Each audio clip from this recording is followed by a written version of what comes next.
Hello good इभिनिं नोंथांमोन आं दिन्थिनो नागिरदों नैबे नारेंखल बिफांनि साखाथियाव आङो फांसे अपराजिता फुल गायदोंमोन।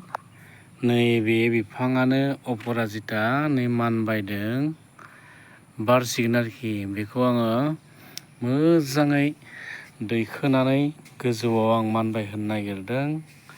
अपराजितानि साखाथियाव दङ फांसे दालिम बिफां। नैबे फांसेया दालिम बिफां आरोखि। नैबे जाहैबाय बुराउदा बिफां।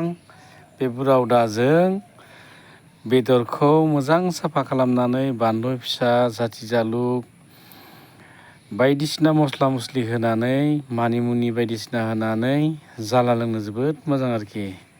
नोंथांमोना बुराउदा बिफांखौ नुफेरगोना नुफेराखै खिन्थाहर, कमेन्ट खालामहरलाय। नैबे जाबाय बुराउदा बिफां, नैबे जाबाय दालिम बिफां, नैबे जाबाय गोथां अपराजिता फुल बिफां आरोखि।